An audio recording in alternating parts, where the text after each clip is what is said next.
Hello friends, welcome to कथा वाचन।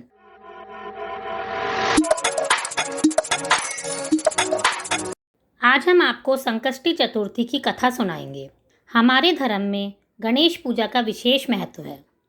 किसी भी शुभ कार्य से पहले भगवान श्री गणेश जी की पूजा की जाती है।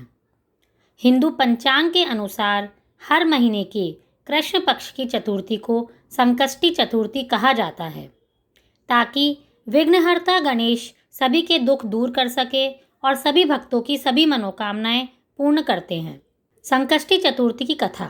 जब विष्णु जी का विवाह लक्ष्मी जी से तय हो गया था और तैयारियां होना शुरू हो गई, तब सभी देवताओं को निमंत्रण भेजा गया, लेकिन गणेश जी को विवाह का निमंत्रण नहीं दिया गया।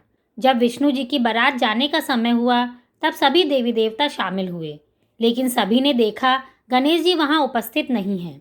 सभी इसी बात की चर्चा करने लगे कि आखिर क्यों गणेश जी को न्योता नहीं दिया गया, या फिर गणेश जी स्वयं ही नहीं आए। सभी इस बात पर चकित हो गए। इसका कारण सभी ने विष्णु जी से पूछा। विष्णु जी ने कहा, गणेश जी के पिता भोलेनाथ महादेव को न्योता भेजा गया है। अगर वो आना चाहते हैं तो अपने पिता के साथ आ जाते, उन्हें अलग से न्योता देने की क्या ज़रूरत। दूसरी बात यह है कि उनको 1.25 मन मूंग, 1.25 मन चावल, 1.25 मन घी और 1.25 मन लड्डू का भोजन चाहिए दिन भर। अगर वो नहीं आ रहे हैं तो भी ठीक ही है। दूसरे के यहाँ जाकर इतना खाना खाना अच्छा नहीं होता। वो सब यह बात कर ही रहे थे कि तभी किसी ने कहा कि अगर गणेश जी आते हैं तो उन्हें द्वारपाल बनाकर बिठा देंगे।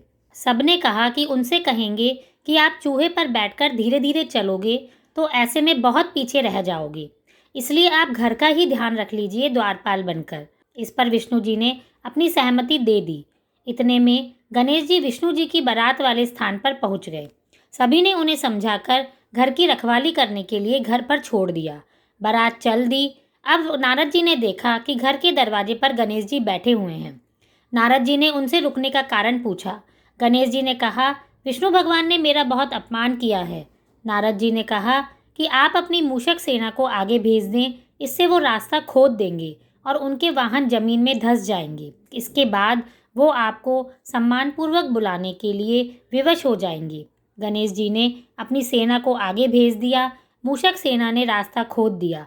जब बारात वहां से निकली तो बारात के रथों के पहिए जमीन में धंस गए। उन्होंने लाख कोशिश की, लेकिन पहिए नहीं निकले। हर किसी ने अलग अलग उपाय सुझाए, लेकिन कोई हल नहीं निकला। तब नारद जी ने कहा कि उन्होंने गणेश जी का अपमान करके ठीक नहीं किया। अगर उन्हें मनाकर लाया जाए तो कार्य सिद्ध हो जाएगा। फिर शंकर भगवान ने अपने दूत नंदी को भेजा। नंदी गणेश जी को वहां ले आए। सभी ने गणेश जी की आदर सम्मान के साथ पूजा की। उसके बाद ही रथ के पहिए बाहर निकले, लेकिन पहिए टूट चुके थे। ऐसे में उन्हें सुधारने का काम कौन करेगा, इस पर सवाल होने लगे। तभी वहां पर उन्हें एक व्यक्ति दिखा। वो रथ सुधारने का काम करता था। उसे उन्होंने रथ का काम करने के लिए बुलाया। रथ का कार्य करने से पहले उस व्यक्ति ने श्री गणेशाय कहकर गणेश जी का वंदन किया। देखते ही देखकर उन्होंने रथ के पहियों को ठीक कर दिया। फिर उस व्यक्ति ने कहा कि शुभ काम करने से पहले आपने गणेश जी को नहीं मनाया होगा, ना ही उसकी पूजा की होगी, इसी के चलते यह संकट आया है। ऐसे में अब भगवान श्री गणेश जी की जय बोलकर बारात को लेकर चले तो कोई संकट नहीं आएगा। गणेश जी का नाम लेकर बारात आगे चल दी। फिर विष्णु भगवान जी का विवाह लक्ष्मी जी के साथ संपन्न हुआ और सभी घर लौट आए। इसी तरह से गणेश जी की पूजा करने से आप सभी की भी मनोकामना पूरी होगी। आप सभी को संकष्टी चतुर्थी की बहुत बहुत शुभकामनाएं। धन्यवाद।